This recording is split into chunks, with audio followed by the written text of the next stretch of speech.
intitulé l'énergie et ses enjeux. Nous allons voir à présent les parties grand 3, puissance moyenne et puissance instantanée, et partie 4, puissance instantanée et énergie.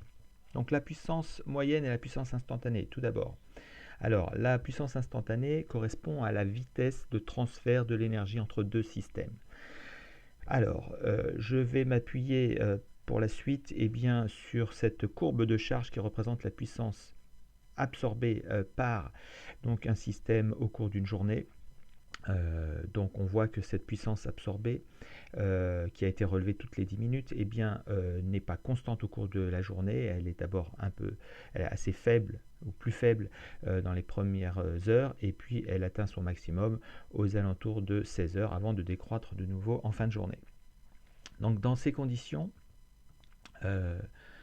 durant un intervalle de temps delta t qui correspond à la différence des instants t2 et t1, l'énergie transférée pourra s'écrire delta E égale ET2 moins ET1. ET2 étant l'énergie accumulée par le système à l'instant t2 et même chose pour ET1.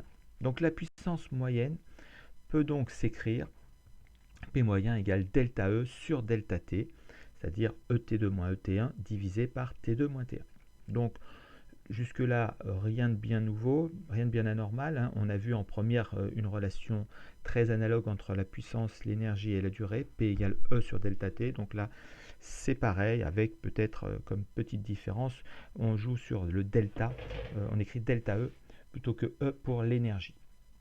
Alors, la puissance instantanée, qu'on va noter P indice I de T pour la distinguer de la puissance moyenne, pourra se définir comme la limite de la puissance moyenne pour un intervalle de temps delta t infiniment petit. Donc dans cette expérience, on avait pris un delta t de 10 minutes. Donc si on réduisait encore au maximum, on arriverait à la puissance instantanée.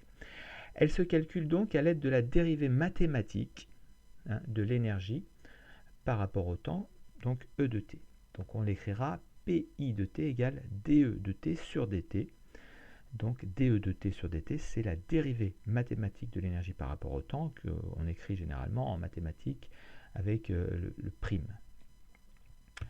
Alors, exemple, si l'énergie croît de manière linéaire en fonction du temps, et si on peut écrire donc son expression en fonction du temps sous la forme 1000 fois t, alors, pour déterminer la puissance instantanée en fonction du temps, on va dériver l'énergie en fonction du temps. Donc on va écrire que Pi de t égale la dérivée de 1000 fois t divisé par dt. Donc la dérivée de 1000 fois t, ça fait 1000. Donc on trouvera une puissance instantanée de 1000. Et puis on n'oublie pas de rajouter l'unité de la puissance. Donc ici, ce sont des watts.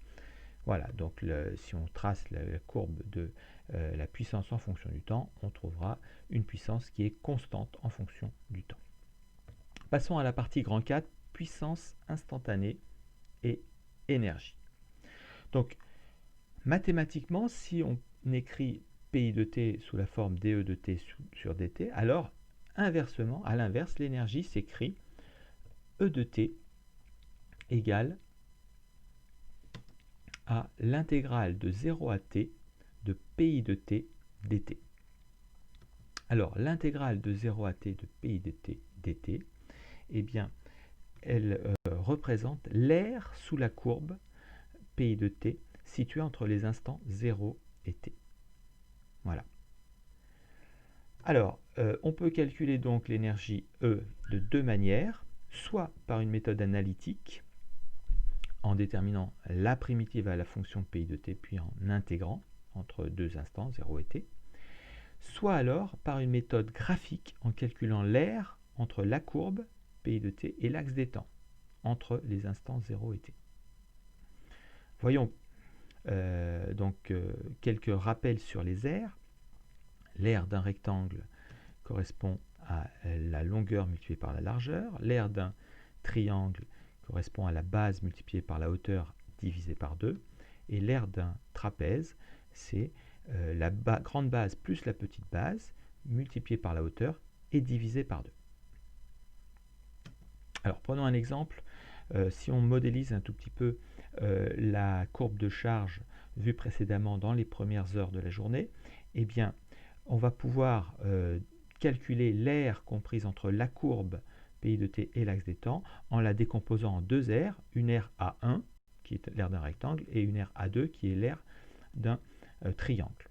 Donc on calcule l'aire A1 en disant que c'est la longueur multipliée par la largeur, donc par exemple 12 multiplié par 110, on va trouver 1320 kWh puisque ici la puissance est en kilowatts et le temps exprimé en heures. Et pour l'aire A2, eh bien, on va dire que c'est la base multipliée par la hauteur divisée par 2. Donc la base, c'est 12 moins 6, 6, multiplié par la hauteur 160 moins 110, 50, divisé par 2. Donc on trouve 6 fois 50 divisé par 2, 150 kWh. Donc l'énergie, eh bien, sera égale à la somme des deux aires précédentes et on trouvera ainsi 1470 kWh. Voilà, c'est tout pour aujourd'hui. Bon courage.